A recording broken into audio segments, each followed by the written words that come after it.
think it would be fair to say that Lenin and Trotsky are two figures whose deeds and ideas have been relentlessly slandered and distorted. Their great crime in the eyes of the capitalists is that in 1917, Lenin and Trotsky successfully led the Russian workers to overthrow capitalism and take power into their own hands. And for the bourgeoisie, that is unforgivable. So the capitalist class has waged a campaign to paint the ideas and the methods of Bolshevism as both authoritarian and utopian. They call the Russian Revolution a coup and Lenin a dictator, while also saying the Russian Revolution was a doomed experiment. Socialism is a nice idea, but look what you get in practice. But there's a new generation of youth and workers that this propaganda isn't working so well on. It's much harder to buy that communism is evil and doesn't work when capitalism can't provide you with a good life, while you're watching politicians, the ones who are defending the capitalist system, justify genocidal slaughter in Gaza. So many young people and workers, they're becoming radicalized, they're fed up with the status quo, they're fed up with capitalism, and they're looking back in history for answers, for an alternative. And some of them are looking back to the Russian Revolution and to the ideas of Lenin. But it's not just the apologists of capitalism that have spent decades distorting Lenin and Trotsky's legacies and ideas. The Stalinist bureaucracy systematically falsified the relationship between Lenin and Trotsky, Trotsky's ideas, and Trotsky's role in the Russian Revolution and the Bolshevik Party. And I would say that Lenin and Trotsky did have certain disagreements, but on the fundamental questions, on the revolutionary questions, they were always in agreement. And some people might ask, what's the point of arguing over disagreements from 100 years ago? What does that have to do with fighting for socialism now in today's conditions? But these ideas have their roots in a period of titanic class battles. It was the last time that world revolution was on the agenda, and there's a lot we can learn from this period. The debates that happened at this time, they weren't over small secondary questions, but questions like class independence. What will it take for the world socialist revolution to be successful? And what happened in the Soviet Union, the first ever worker state? And even the debates that concern specific issues related to a particular period of class struggle, if we can understand the method that Lenin and Trotsky used, the method of Marxism, we can apply it to our own conditions today. Lenin and Trotsky, they were both revolutionaries in the early 20th century. Lenin built and led the Bolshevik Party, patiently constructing a cadre organization steeled in Marxist theory that had roots in the working class and that was capable of leading the Russian working class to power in 1917.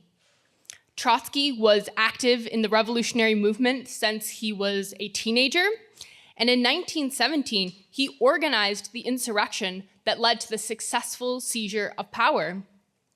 When the Soviet state was faced with foreign imperialist invasion and counter-revolutionary armies that sought to snuff out the revolution, he organized the Red Army out of nothing, which defeated the counter-revolution. But they didn't just carry out great deeds. They did this on the basis of ideas, of theory. They were both Marxists who made great theoretical contributions to the communist movement, and it's going to be their real ideas that we're going to discuss today. The key theoretical question of the Russian Revolution was the question of permanent revolution.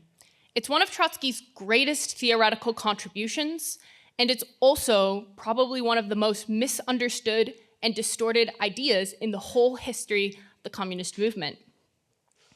Stalinists have tried to make Trotsky and his ideas look utopian and ridiculous, and they've tried to drive an artificial wedge between Lenin and Trotsky. The term permanent revolution comes from Karl Marx, actually, who in a speech in 1850 referred to making the revolution permanent. And he said that the revolution must be permanent in the sense that it must continue beyond democratic tasks onto socialist tasks and spread beyond national borders. So based on Marx, Trotsky began to develop the theory of permanent revolution leading up to the 1905 revolution in Russia. Trotsky then went on to play a major role in this struggle, leading the St. Petersburg Soviet. This was a workers' council that played a major role in coordinating struggle during the revolution. And because of his role in this, Trotsky got to see the democratic organs of the working class that emerged organically up close. And on the basis of this experience, he wrote Results and Prospects, which was a full elaboration on the theory of permanent revolution. And at this time, there were lots of debates over perspectives for the coming revolution in Russia. Everyone agreed that the coming revolution would be a bourgeois democratic revolution. All the social democrats, that basically means the communists, all the communists agreed that the coming revolution would be a bourgeois democratic revolution. And what does that mean? Well, there becomes a point when the development of capitalism, of industry, it's held back by the old structures of feudalism, and this necessitates a revolution to get rid of these and pave the way for the development of capitalism. There's an objective need for new structures to continue to develop society, to continue to develop the productive forces. So a bourgeois democratic revolution will typically accomplish certain things. The bourgeois democratic tasks, kind of as we call them, are things like basic democratic rights, a parliamentary democracy, freedom of speech, freedom of assembly. There'd be land reform, getting rid of sort of the ownership of the land based on feudal aristocratic rights, which also frees up peasants to be wage laborers and also land for capitalist production. And this also leads to the bourgeoisie, the capitalist class, replacing the old feudal aristocracy as the ruling class. The very classic example of a bourgeois revolution, which all of the Bolsheviks studied very carefully, is the French Revolution. But in Russia, you had like a very peculiar situation. Russia was still semi-feudal, meaning serfdom. It had been abolished, technically, but the majority of the population were poor peasants still exploited by the big feudal landowners. And you had alongside of this, the development of capitalism and factories, especially in the major cities. So there was a working class, albeit it was a numerically small one. And Russia was ruled by an absolute monarchy, Tsarism. There was a capitalist class, a bourgeoisie, but it had developed sort of later in history than the French bourgeoisie, so it was very weak. And by that, I mean it developed when capitalism had already been established in other countries. So it was tied to foreign capital, foreign investment, in particular French and British capital, and it was also very tied to Tsarism and the landowners. So the Russian bourgeoisie didn't have an interest in developing Russian capitalism in the same way that the French capitalist class, which had developed earlier and more independently, had an interest in developing French capitalism. And so for this reason, the Russian capitalist class, in practice, they were monarchists. They were incapable of carrying out, say, land reform because of those ties to the feudal landowners. Everyone agreed that the coming revolution would be a bourgeois democratic revolution. And at the time, you had the Bolsheviks and the Mensheviks, which were two factions of the Russian Social Democratic Labor Party, the RSDLP. And the Bolsheviks, they were the revolutionary wing, and the Mensheviks were the reformist wing. And eventually, later on the line, these two factions would split into separate parties. And the question that divided the Bolsheviks and the Mensheviks was what class was going to lead this revolution. In essence, it was a question of class independence or class collaboration. Should the working class be independent, have its own organization, fight for its own interests, or should it subordinate itself to the liberal bourgeoisie because it's their revolution. And the Mensheviks, who were the reformist wing, they thought that because this was a bourgeois revolution, it must be led by the progressive bourgeoisie. And this is a very mechanical application of the Marxist understanding of the development of society, and it didn't take in consideration the actual conditions in Russian society. The Stalinists later adopted this reformist Menshevik theory of two stages, which had absolutely criminal consequences on the outcomes of many revolutions, which we'll get into a bit later. So Lenin agreed that the coming revolution, it was a bourgeois revolution, but he always insisted on the absolute independence of the working class. There could be no trust in the liberals.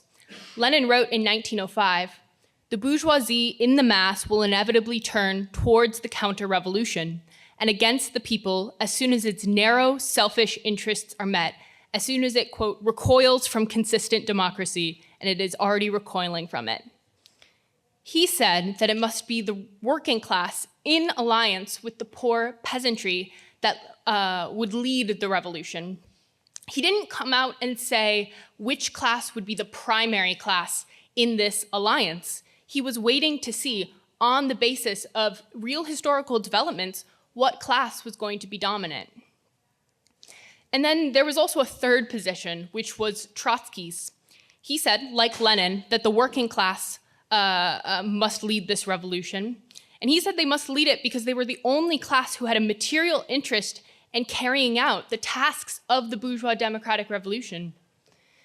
Because Russia was a majority peasant country, this had to be done in alliance with the poor peasants. The workers had to include things like land reform in their program. It would be impossible for the workers of Russia to carry out a revolution alone. But Trotsky understood that the peasants had a different consciousness because of their role in production. They were isolated in the rural countryside, living on individual plots of land. And they were also they were small landowners themselves. And so they developed a different consciousness than the working class, which worked collectively in large factories. And because of this, the peasantry could not play an independent role, but would rather follow one of the great classes, the bourgeoisie or the proletariat. So the working class had to form an alliance with the peasantry and lead them behind itself to take power and to carry out the bourgeois democratic tasks. But once the working class had taken power, why would they stop with the democratic tasks? The workers have their own interests, so they wouldn't stop there, but the revolution would continue uninterrupted into social tasks. The workers would begin planning the economy themselves. And at this time, Trotsky was the only one who could see the possibility of a socialist revolution happening in Russia before socialist revolution in the West. And this is totally understandable. Socialism requires abundance, and Russia in 1905 was extremely economically and culturally backwards. The material conditions for socialism were present in the more advanced capitalist countries of Europe, where capitalism was further developed.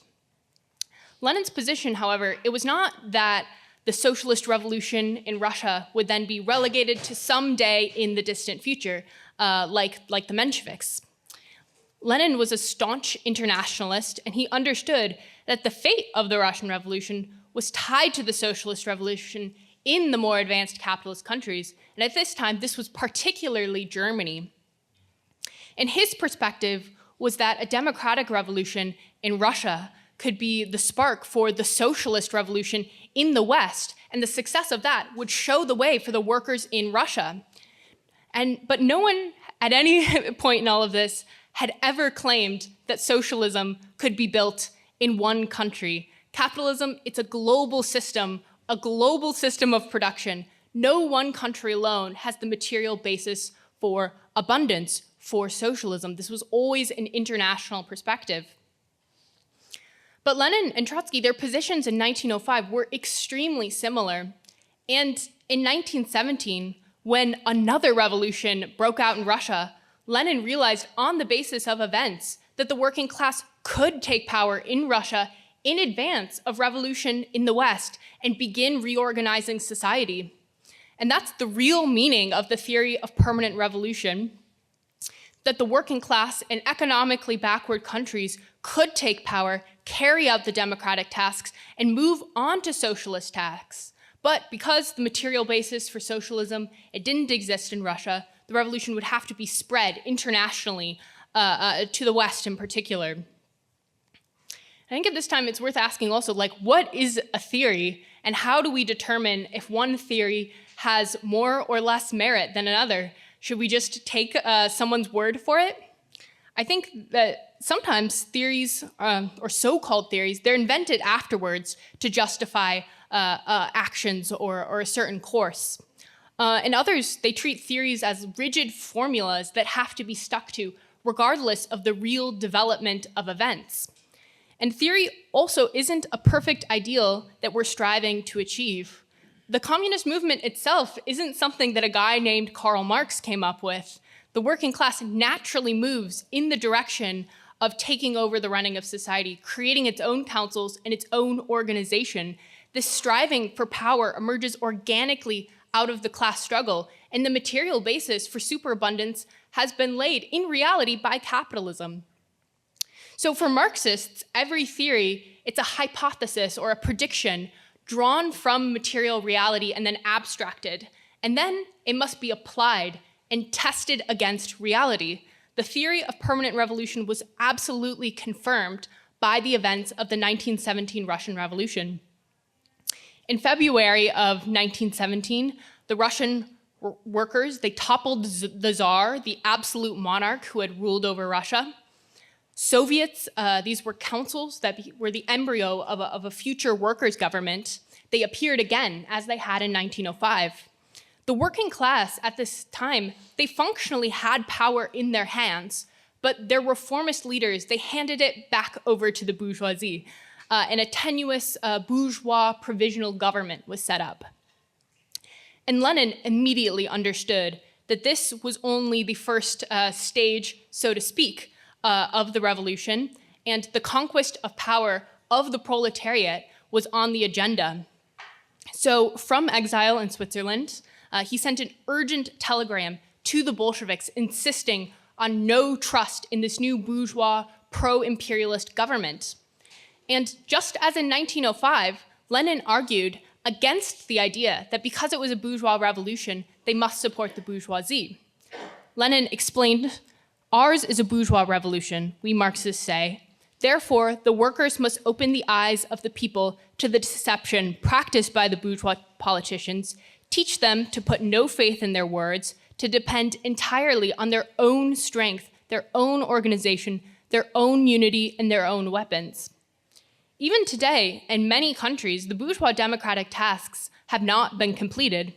And when that's the case, the communists can't sow illusions that the workers can rely even partially on the bourgeoisie. The workers and oppressed understandably strive for basic democratic rights, but they can only rely on their own strength to do this. And in reality, most of these rights can only be realized under socialism. But to go back to the Russian Revolution, Lenin then set about waging a struggle within the ranks of the Bolshevik Party to convince the Bolshevik leadership of this new perspective, that the working class could and also must take power.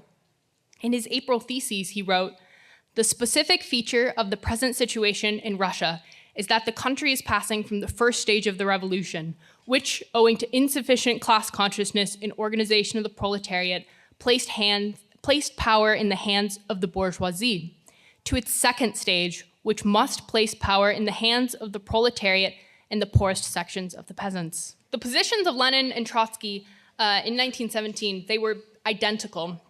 Lenin, as we established, was in exile in Switzerland, while Trotsky was actually also in exile in New York, and they were separated by an ocean, and they were both analyzing the events of the Russian Revolution.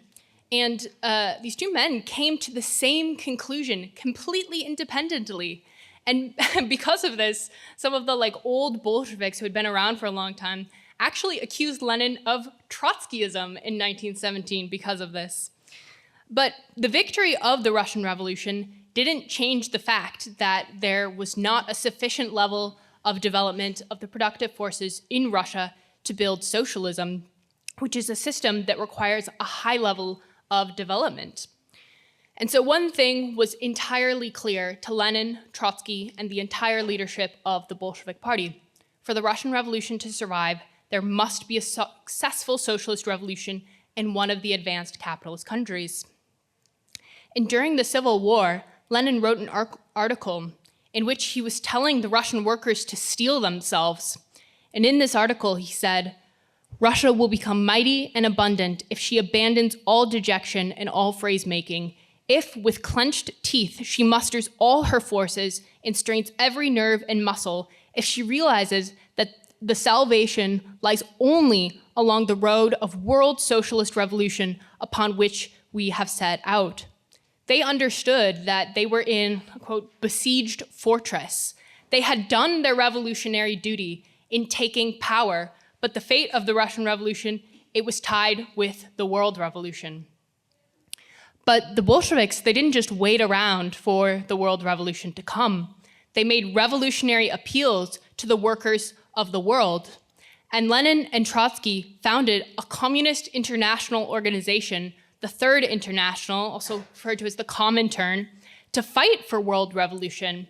They sought to teach the lessons of their revolution to other communist parties around the world. So these were the real relations between Lenin and Trotsky in the course of the development of their ideas. And 1917 was a big turning point for Lenin and Trotsky. Trotsky joined the Bolsheviks, and from this point on, they were close collaborators. But some people would bring up, what about the period between 1905 and 1917?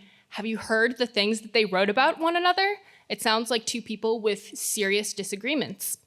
And it is true that many harsh words were exchanged between Lenin and Trotsky in this period. But to understand these words, you have to understand the context in which they were written. It was never the question of permanent revolution that separated Lenin and Trotsky in those years leading up to 1917. Although Lenin later tried to go back, Stalin later tried to go back and make it look like that. It was Trotsky's, quote, conciliationist tendency. I've mentioned there were two tendencies that emerged within the RSDLP, the Bolsheviks and the Mensheviks. And when these two tendencies sort of first emerged, the differences, they were over organizational questions, like who could be a member of the party. There were deeper political differences behind this, but those political differences weren't clear yet. And when those tendencies first emerged, Trotsky initially sided with the minority, the Mensheviks, against Lenin's majority. But as soon as the political differences became clear, Trotsky broke with the Mensheviks, and he was formally outside of both factions until 1917. But I would say, in that whole period, Trotsky and Lenin, they agreed on all of the fundamental political questions. And when Lenin attacks, quote, Trotskyism in those years, he's actually attacking conciliationism, the idea that the Bolsheviks and Mensheviks could unite. And this heat, it's not really aimed at Trotsky. It's aimed primarily at the conciliationist tendency within the Bolshevik Party itself, because Trotsky was not alone in thinking that unity was possible. And Lenin was extremely frustrated by this tendency within the ranks of his own party. So both Lenin and Trotsky, they defended genuine Marxism and internationalism in the dark days of demoralization and reaction following the defeat of the 1905 revolution. Trotsky, he took a clear stand with Lenin against imperialist war when World War I broke out. And at the beginning of the war, there were very few others who could immediately see through the fog of war and the propaganda. And Trotsky's mistake was that he held on for too long to the idea that revolutionary events would push the best, most left elements of the Mensheviks towards revolution. And Trotsky himself freely admitted this, saying, "Notwithstanding the conception of permanent revolution, which undoubtedly disclosed the correct perspective, I had not freed myself at that period, especially in the organizational sphere, from the traits of a petty bourgeois revolutionist. I was sick with the disease of conciliationism towards Menshevism and a distrustful attitude toward Leninist centralism. But this is the attitude of a genuine revolutionary who freely and openly admits his own mistakes. And in 1917, he realized that unity was impossible, and he joined the Bolsheviks. Lenin himself said that after Trotsky realized this, there had, quote, been no better Bolshevik. And in his final testament, which was meant to be read to the Congress after his death, Lenin says that Trotsky's non-Bolshevik past should not be held against him. After Lenin's death in 1924, the scales, they tipped in the favor of a growing bureaucracy. Trotsky, at this time, he still had immense political authority given his role in organizing the October insurrection, building and leading the Red Army, and defeating the counter-revolutionary whites, and his work reorganizing the state and the economy. That being said, Trotsky was also not just a great organizer. Even in the midst of events like these, he found time to write theoretical works on art, literature, and even the everyday problems of people in the Soviet Republic. But there were some old Bolsheviks, in particular someone named Zinoviev, who was jealous of Trotsky, this newcomer as he saw it. And Zinoviev saw Trotsky as an obstacle to succeeding Lenin. And it was in this context that the campaign of slander against Trotsky began, which was initiated by Zinoviev, Kamenev, and Stalin. So old disagreements with Lenin, they were dragged up, disagreements from before Trotsky joined the Bolsheviks that had been written off by Lenin himself. They diminished Trotsky's role in the Russian Revolution and the Civil War. Zinoviev invented so-called Trotskyism in opposition to Leninism.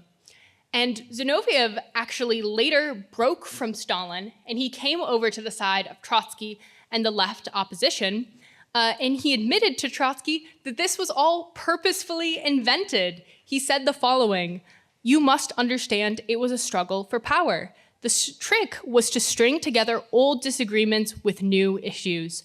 And for this purpose, Trotskyism was invented." These are Zinoviev's own words. But it's not actually Zinoviev who ends up dominating this clique at the top, however, but Stalin. And why is that? Not because of his sort of great personal ability or genius. He had a pretty unremarkable history in the Bolshevik Party, but because his sort of practical outlook as a practical party man best represented the outlook of the bureaucratic caste that was forming within the Bolshevik Party and the Soviet state. And part of the campaign against Trotsky, it was a distortion of the theory of permanent revolution. And in 1924, after Lenin's death, Stalin began to put forward the so-called theory of socialism in one country, which is a completely anti-Marxist idea. No one, not Marx, Engels, Lenin, Trotsky, or any Bolshevik ever claimed that socialism could be built in just one country. So in the second edition of a pamphlet that Stalin wrote, which basically is attacking Trotsky and the left opposition, Stalin actually admits to revising this idea. He writes, and I quote, "Formerly, the victory of the revolution in one country was considered impossible on the assumption that it would require the combined action of the proletarians of all, or at least the majority of the advanced countries to achieve victory over the bourgeoisie. Now, this point of view no longer fits the facts." What is he saying here? We used to think that you couldn't take power ahead of the West, and we've taken power here. So we used to think, you had to have revolution all over, in all countries, all at once for it to be successful. And obviously, this isn't true. We've taken power. Other revolutions have failed. So this isn't real anymore. But this is very dishonest. The point was never about whether or not the workers could take power. If you're able to take power, it's your revolutionary duty to do so. The revolution has to start somewhere. But the point is that socialism cannot be built in one country, because taking power isn't enough. Then you have to reorganize society, which necessitates the most advanced technology that exists under capitalism. And capitalism, it's a global system. We have an international division of labor, and any particular commodity, it has parts and materials from around the world, and it's been touched by the hands of many workers. So the basis for socialism doesn't exist in any one country, but it certainly did not exist in Russia in 1917. But why would Stalin say this? He's trying to discredit Trotsky and make his ideas look ridiculous. How would there possibly be a revolution in total synchrony all at once? These aren't Lenin's ideas, these aren't Marxist ideas, and that would be a ridiculous idea, but no one has ever made that argument. Obviously, Trotsky didn't think this. He led the revolution, Russian Revolution, ahead of revolution in the West. And Stalin's argument was essentially that since revolution in the West had not succeeded, they had to set about building socialism, and that they had the means to do this. That outlook, it drips with pragmatism. World revolution, that's a nice idea, but it didn't work out. Let's be practical, let's be realistic, let's work with what we've got. And that was the outlook of the growing bureaucracy that was forming in the Soviet Union, and they were abandoning the idea of world revolution. And this wasn't a struggle between two individuals, as it's sometimes portrayed, but it was a struggle between the growing bureaucracy, which Stalin personified, and genuine proletarian internationalism. And this bureaucracy, it emerged for material reasons. The Russian Revolution, it was isolated. There was a wave of revolutions, but one after another, they failed, or more accurately, they were betrayed by their reformist leaderships. And the small working class in Russia had been exhausted by years of revolution, civil war, and famine. And there was also a layer of careerists, many officials that had been inherited from the old Tsarist bureaucracy, which was a necessity to continue the running of the state. And they didn't want to continue to fight for communism. They just wanted to get on with the daily life of running the economy, have a nice position in the state, get a little apartment.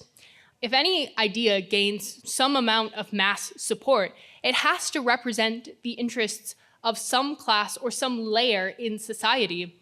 So the theory of socialism in one country, it reflected the interests of this bureaucracy, and it represented their interests. The bureaucracy also revived the Menshevik theory of stages, that there first had to be a bourgeois revolution led by the bourgeoisie, followed by a period of capitalism, and then in the distant future, there could be a socialist revolution.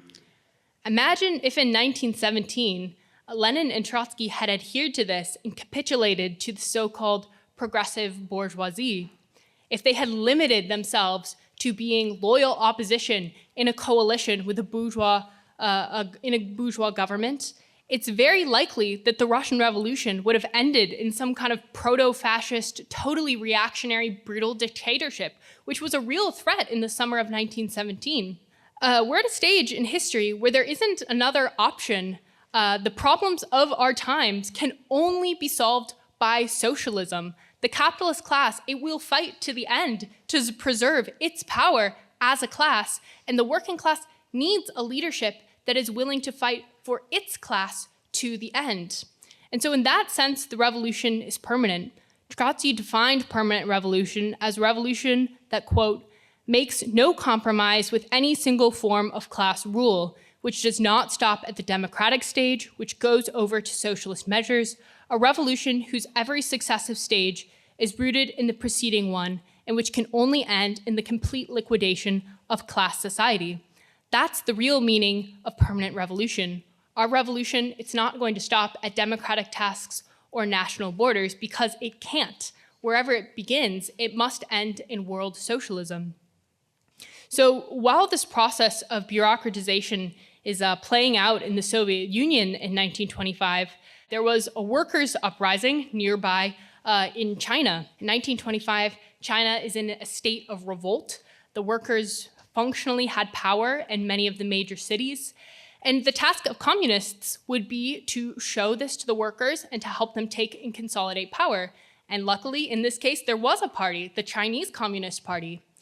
But the Stalinist Comintern, the Communist International that had been founded by Lenin and Trotsky but had degenerated along with the Soviet Union, said that the Chinese working class, that they were too weak and too small, and instead they should ally themselves with the Kuomintang, the bourgeois liberal party. And less than 10 years ago, the Bolsheviks, they had successfully led the Russian workers to power and founded this organization to fight for world revolution. But the Comintern, it no longer represented world revolution, but the interests of that bureaucracy, and they sort of imposed this strategy on the CCP. And this led to absolute disaster. The capitalist class, they were scared of the power of the working class and the communists. So Chiang Kai-shek, who was a general supported by Stalin, he actually took power in a coup. And after being offered 15 million Shanghai dollars to suppress communist and labor activities, Chiang Kai-shek massacres the CCP in Shanghai. And it's estimated that in 1 month, 12,000 CCP members and sympathizers were killed. That's the legacy of allying with the progressive bourgeoisie. And the tragic defeat of the 1925 to 27 Chinese Revolution, it laid the basis for the retreat of the CCP into the countryside. They lost their urban base and formed a peasant guerrilla army. And that's the army that Mao used to smash the Chinese state. And pretty often when talking about the legacy of Lenin and Trotsky and Stalin, the question of Mao is raised, which is why I'm talking about it, even though it might seem like a little bit of a tangent. And he led the Chinese Revolution of 1949, a revolution that threw off imperialism, raised millions out of poverty. So it's absolutely a fair question. I would say Mao was a great military leader, for sure, but he was totally steeped in the idea of stages, thanks to the influence of Stalinism. And he foresaw first a period of capitalist development in Russia, a long period. He didn't initially intend to fully abolish capitalism in China. And actually, he initially tried to form a coalition government with the bourgeoisie, but the Chinese bourgeoisie was so weak and so decrepit that they fled, and so they couldn't form a coalition with them. And he realized, like on the basis of experience, that to carry out even basic reforms, capitalism had to be abolished. So in a distorted way, this is also a confirmation of the theory of permanent revolution, because it took the abolition of capitalism in order to carry out land reform and to modernize China and so on. None of that happened after 1925. And so while this was hugely progressive and great things were achieved on the basis of the planned economy that was set up in China, was what existed in the Soviet Union, a nationalized planned economy run by a bureaucratic caste. That meant that whatever its gains, it was doomed to go into crisis, just like the Soviet Union. However, had the working class led the revolution, there is no reason why workers' democracy could not have been established, as it was in Russia in 1917. Like Russia, the Chinese working class, it was numerically small, but it had immense social weight, working all of the most important industries in the economy. Socialism in one country also led to the eventual capitalist restoration in both of these countries. And I would say that if we're looking at how a theory has been tested by history, both the so-called theory of socialism in one country and the reformist two-stage theory have been proved completely false, reactionary, and bankrupt. These ideas and the Stalinist bureaucracy who wielded them, it led to the defeats of several revolutions, including China in 1917, but also Spain in the 1930s, Indonesia in 1965, and Chile in 1973. It's a truly criminal policy. The legacy of Stalinism on a global stage is failed revolutions, crushed uprising, and the slaughter of heroic workers struggling for a better world. And all of this is a far cry from genuine Leninism. And while Lenin didn't see this far ahead, in the final period of his life, Lenin does see the bureaucratization of the party and the Soviet state. And he proposes to Trotsky that the two of them should form a bloc to struggle against the bureaucracy. Lenin himself proposes a bloc with Trotsky. And it is precisely those bureaucrats who proceeded to try and drive a wedge between the two. Another slander that is levied against Trotsky is related to the question of factions. Stalinists say, well, Trotsky created a faction in the Soviet Union when factions were banned, and this is bad. And I wanted to address this because it's another accusation that you can stumble upon if you stumble upon these debates online, perhaps in a genuine search for ideas and answers. And if you look at the context of the temporary banning of factions, it was under exceptionally dire circumstances. The already small Russian working class had been devastated by the civil war and famine, and under extremely difficult circumstances, with no other outlet, petty bourgeois pressures began to express themselves within the Bolshevik Party. And Lenin wasn't afraid of splits in general, since splits can be very necessary for a party's development, but he feared that under these exceptionally difficult circumstances, if the Bolshevik Party split along class lines, it would have disastrous consequences for the revolution. So, as a temporary measure, factions were banned. But even though factions were formally banned, people were still allowed to express their political differences through the press, at congresses, and even within the Central Committee, their leading body. It was under Stalin's leadership that this banning of factions, which was always intended to be temporary, was used as a weapon against political opponents. Trotsky was accused of, quote, instigating a struggle against the Central Committee and committing a number of errors that could, quote, give rise to a real crisis in the party and create a breach between the party and the working class. Bolshevik history was rewritten to say that the Bolshevik Party had always been opposed to factions, which to anyone with some understanding of the history of the party knows is not true. So Trotsky was not betraying Lenin when he waged this battle. He was continuing Lenin's last final struggle by fighting for a return to genuine workers' democracy and against the bureaucracy. And so any tactic that is raised or employed at like a particular time or any quote can be misused and abused if it's taken out of its historical context. And that is the entire Stalinist method. But we have to seek to understand things in their full context. So Trotsky, he's eventually expelled from the party, he's exiled, and he's persecuted across the globe by Stalin. But what in this time was his position towards the Soviet Union when he was accused of being an enemy of the Soviet Union? Trotsky, he supported the gains of the revolution that remained under the Stalinist bureaucracy, and those gains were the nationalized planned economy.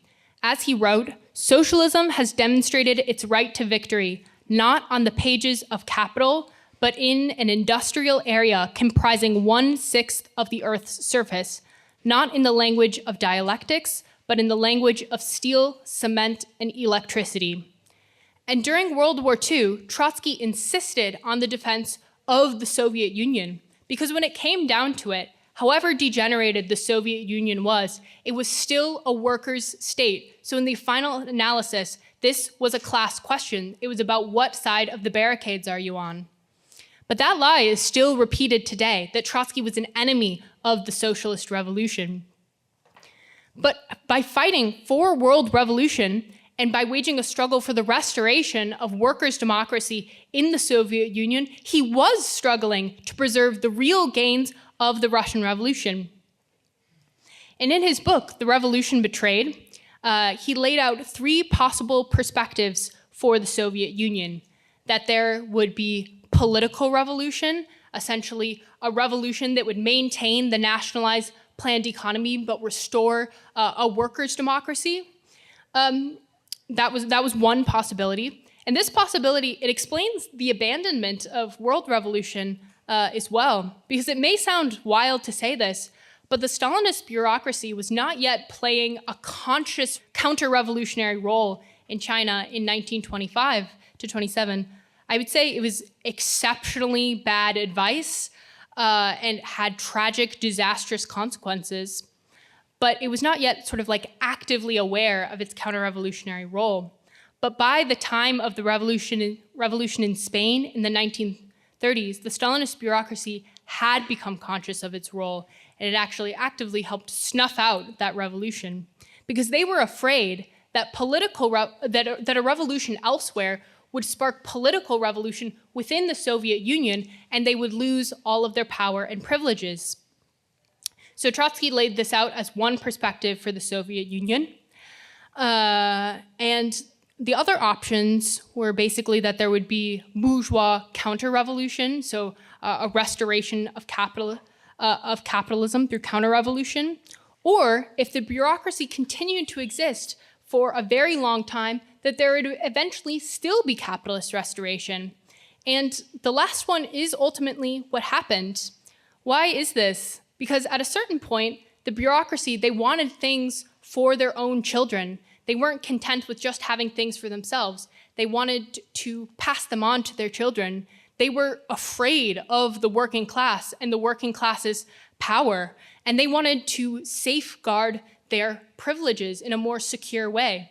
And this is what led to capitalist restoration. Many of the bureaucrats actually did become capitalists after capitalism was restored in Russia. And I went on Stalinist Reddit forums in preparation for this leadoff. So now you all don't have to. And another version of this criticism of Trotsky that you may have heard online is that Trotskyists don't support actually existing socialism. They spend all of their time criticizing states that are at least trying to build socialism. But I would say the Soviet Union also never actually achieved socialism. On the basis of the nationalized planned economy, it achieved great things. It went from being a backwards semi-feudal country to being a space-faring nation in just a few decades. That does show, in practice, the colossal superiority of the planned economy. But that being said, that wasn't socialism. There was no genuine workers' democracy. All power was in the hands of the bureaucracy. Instead of differences in income and standard of living going away, which is what would happen as you transition towards socialism, the bureaucracy got greater and greater privileges as time went on. Instead of the state withering away, as people got used to running society themselves, there was totalitarian dictatorship. That wasn't socialism. And I'd say that we have the duty to tell the truth, not to say what we wish were true. We can't bury our heads in the sand and support something because we wish it were true or because it's better than nothing. We have to analyze where a process is heading and then draw conclusions from that. And I would say those of us who are fighting for communism here in the US, at the heart of world capitalism and imperialism, we have to remember that the most important and the best thing we can do for the success of revolutions in other parts of the world and a socialist future is to fight to overthrow our own ruling class. What's dangerous to an isolated, struggling young worker state is not just direct imperialist intervention, although that is a threat, and there was imperialist intervention following the Russian Revolution. It's also the pressure of the market, in particular, the threat of cheap commodities that an isolated, struggling worker state just can't provide. Stalinism now is dead and gone as sort of a living, breathing force. The Soviet Union collapsed decades ago. There are no longer mass Stalinist parties with huge weight and authority amongst the working class. There is not the Soviet Union backing up these ideas with all of its influence and reach. But these ideas do still get an echo, and I think we have the duty to the genuine ideas of Lenin and Trotsky and to new, fresh layers who are entering the class struggle to be able to answer their questions if they've come across these myths and lies of Stalinism in their search for answers. I would also say to anyone who is honestly trying to grapple with the legacy and ideas of Lenin and Trotsky, not to read what other people, particularly the Stalinists, have to say about their ideas. you should read Trotsky's writings and also Lenin's writings for yourself. There is no substitute for that. In particular, for Trotsky's writings, I would recommend The Revolution Betrayed. I've quoted it today, and you can pick it up at the bookstore. It's a full analysis of what happened in the Soviet Union and the material basis for its degeneration. And Trotsky was essentially persecuted across the entire globe while he continued to wage a struggle to preserve these ideas. And he understood that he was fighting an extremely difficult battle, but he knew that he was above all preserving a clean banner and a program for a future generation who could use the ideas in more favorable circumstances. Trotsky set about building a fourth international after the degeneration of the third, trying to build a genuine organ of world revolution. But for reasons I can't get into, this organization, it was basically stillborn. It didn't really go anywhere after Trotsky was murdered by Stalinist agents. But I would like to read this quote from its founding. "The Fourth International, we answer, has no need of being proclaimed. It exists and it fights. Is it weak? Yes. Its ranks are not numerous because it is still young. They are as yet chiefly cadres, but these cadres are a pledge for the future. Outside these cadres, there does not exist a single revolutionary current on this planet really meriting the name. If our international be still weak in numbers, it is strong in doctrine, program, tradition, and in the incomparable tempering of its cadres. Who does not perceive this today, let him in the meantime stand aside. Tomorrow it will become more evident." And we take those words to heart. We defend the legacy of Marx, Engels, Lenin, and Trotsky against the lies and the distortions of the Stalinists, as well as the slanders of the capitalist class. And in the early 20th century, this period we've been talking about, there was an opportunity for successful world socialist revolution and the end of capitalism. But we're entering again into a period where all of these questions are being opened up. Everywhere, the movements are crying out for class independence. World revolution is going to be on the table again, and a new generation needs to be armed with the genuine ideas and traditions of the Bolsheviks. Communists of America is a podcast produced by our party, the Revolutionary Communists of America. If you agree with what was said in this podcast and you want to get organized, go to communistusa.org/join.